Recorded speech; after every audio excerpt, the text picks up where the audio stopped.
Bienvenue dans la revue de presse de ce mardi 14 mars 2017 qui s'ouvre avec cette interrogation. Où serait passé l'Américain Michael Sharp, le Suédois Zainda Catalan et leurs accompagnateurs congolais œuvrant au sein du système des Nations Unies? Les explications sont à retrouver à travers les lignes de Tempête des Tropiques qui titre à sa une « Insécurité au Kasaï, 2 officiers de l'ONU enlevés ». Le tabloïd révèle que ce dernier serait tombé entre les mains de forces négatives non encore identifiées sur l'axe Bukonde-Chimbulu au Kasaï central. Une enquête vient d'être ouverte par les autorités judiciaires du Kasaï central afin d'identifier les auteurs de cet enlèvement et les traduire devant les juridictions compétentes. Dans l'entretemps, les services administratifs et de sécurité s'emploient de concert avec la MONUSCO à obtenir la libération des personnes enlevées, conclut la Tempête des Tropiques. Selon les positions du pouvoir d'une part et de l'autre de la famille biologique, l'UDPS se radicalise sur le choix du lieu de l'inhumation d'Étienne Tshisekedi. Dans la journée de lundi 13 mars, l'on a pu assister à une journée oratoire, fait savoir la consoeur.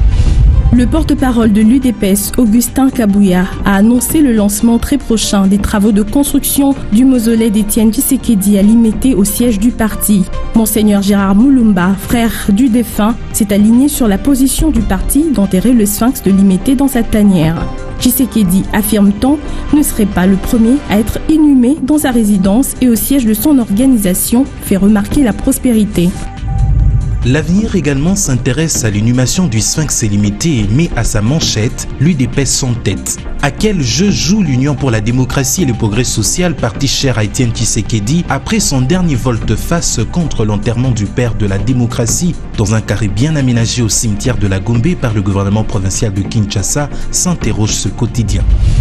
Dommage que 250 000 $ sont sortis du trésor public pour la construction d'un caveau provisoire afin que repose pour l'éternité Étienne Tshisekedi Wamulumba. Que l'argent perdu et qui aurait dû permettre au gouvernement de satisfaire d'autres besoins prioritaires de la population, conclut l'Avenir. Et enfin, coup de théâtre au rassemblement. La cité africaine signale à sa couverture Moïse Katumbi crée son parti politique. On le sentait venir, mais désormais c'est chose faite. Moïse Katumbi, l'autorité morale du G7 et candidat proclamé à l'élection présidentielle, a décidé de se doter de son propre parti politique. La nomination de cette nouvelle formation politique circule déjà de bouche à oreille à Kinshasa et les préparatifs de son implantation dans la capitale à travers tout le territoire national vont bon train, révèle notre consoeur.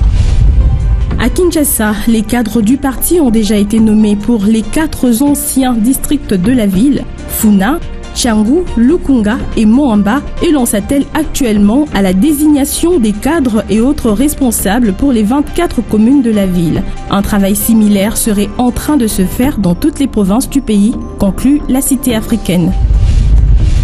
Fin de cette revue de presse, merci de l'avoir suivi.